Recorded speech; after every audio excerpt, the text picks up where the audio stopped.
Nous sommes devant l'usine Crystalex qui existe depuis 40 ans. Il n'y a pas longtemps, l'usine a fait faillite. On voit les bâtiments de l'usine. Là, il y avait des fours. Là-bas, il y avait la cantine, les bâtiments administratifs. Et là, on travaillait le verre. Inek a passé 25 ans chez Crystalex. À la chaîne d'abord, et puis à l'entretien des machines. Au début de l'année, le producteur de verre et de cristal de Bohême a fermé à Novibor. Quasiment du jour au lendemain, Inek et 1000 autres personnes sont restées sur le carreau. Une perspective qu'il était loin d'imaginer quand il a commencé apprenti. Pour l'instant, je suis en arrêt maladie. Ensuite, je pourrais demander des allocations. Mais je préfère travailler. Ici, il n'y a pas de travail. Les autres entreprises sont fermées aussi. Ce sera encore pire cet hiver quand les gens n'auront plus droit au chômage. Pour voir une usine du groupe bohémien Crystalex Trading encore en activité, il faut aller à Sasava.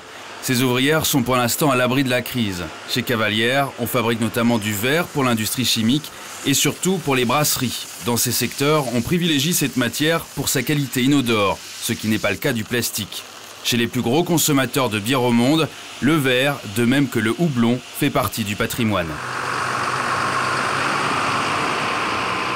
Bienvenue chez Bernard Pivot. Ce producteur de bière Dumpoles au sud-est de Prague est détenu à moitié par des Tchèques et des Belges. Ici, c'est comme en France où l'on fait du bon vin. C'est une question de tradition. Et il y a beaucoup de professionnels. Les brasseurs savent bien en faire. Jusqu'à l'entrée dans l'Union européenne de la République tchèque il y a 5 ans, l'entreprise exportait à peine. Depuis, les commandes affluent des pays voisins. On exporte un peu partout en Europe, même en Russie, et elle ne fait pas partie de l'Union européenne. C'est un excellent partenaire, tout comme la Slovaquie, même si j'ai toujours du mal à la voir comme un partenaire d'export. À une époque, en effet, nous formions un seul et même État, la Tchécoslovaquie.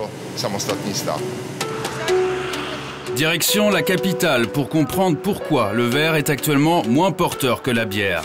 Comment expliquer que l'un des fleurons de l'économie tchèque se retrouve dans un tel bourbier? Erreur de stratégie? Concurrence asiatique? Non, pour le groupe, la fermeture des verreries est liée à la conjoncture. La faillite s'est produite parce que l'entreprise n'a pas pu emprunter d'argent. Elle a dû faire face aussi à l'augmentation du prix des énergies comme le gaz et l'électricité. Et puis ils n'ont trouvé personne pour racheter l'une des sociétés du groupe. Bien sûr, l'adoption de l'euro serait un grand changement car le groupe n'aurait pas à subir les problèmes liés aux variations de la couronne tchèque. Quand la couronne est en hausse par rapport à d'autres monnaies, pour les exportations, c'est très défavorable. Mais l'entrée de la République tchèque dans la zone euro n'est pas pour tout de suite, pas avant 2012. D'ici là, dans des villes qui dépendent surtout du secteur du verre, comme à Novibor, il faut attirer de nouveaux investisseurs. Et vite, en quelques mois, avec la fermeture de l'usine Crystalex, les chiffres du chômage ont déjà doublé. Nous sommes en train de construire une zone industrielle. Nous achetons des terrains, la zone est assez vaste. On travaille en collaboration avec Czech Invest qui gère le développement. Bien sûr, on préférerait des secteurs comme l'agroalimentaire ou la fabrication de piles alcalines.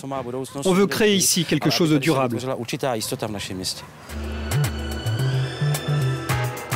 Alors, pourquoi pas un pub, comme ici à Prague? Le concept, ce sont ces jeunes qui l'ont inventé. Les clients se servent eux-mêmes et grâce à un écran interactif, chacun peut suivre sa consommation et celle de tous ceux qui s'enivrent à travers le pays.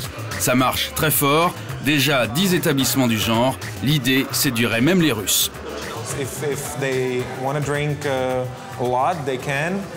Si les clients veulent boire beaucoup, c'est possible. S'ils ne le souhaitent pas, on ne les oblige pas. Mais c'est certain que d'afficher les consommations de chacun sur l'écran, ça motive à consommer davantage. Les gens s'amusent. Comme je dis souvent, nous les Tchèques, on aime la bière et on aime bien s'éclater.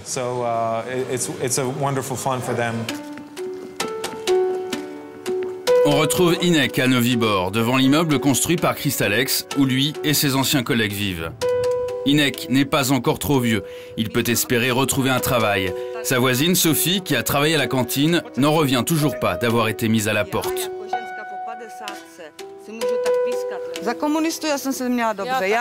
Pendant le communisme, moi, ça allait. Bien sûr, on était opprimés, mais c'était différent. Mais quand nous étions deux à travailler, avec mon mari, on arrivait à économiser de l'argent chaque mois.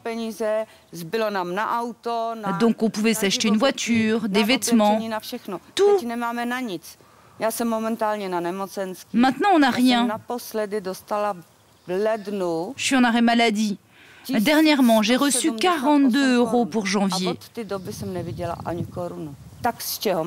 Comment voulez-vous que je paye le loyer, la nourriture, les vêtements? Je n'ai plus rien. Je n'ai vraiment plus rien à mettre. Dieu bénisse les Vietnamiens. Et oui, heureusement qu'il y a les Vietnamiens, sinon on ne pourrait même pas s'habiller. Les commerçants vietnamiens et leurs prix compétitifs à la rescousse des chômeurs tchèques. Pour Sophie, Inek et les autres, l'avenir s'annonce sombre. Encore plus difficile de tourner la page quand chaque jour, ils voient leur ancienne usine, le seul endroit où ils ont travaillé dans leur vie. À moins d'un hypothétique repreneur, Crystalex reste fermé jusqu'à nouvel ordre.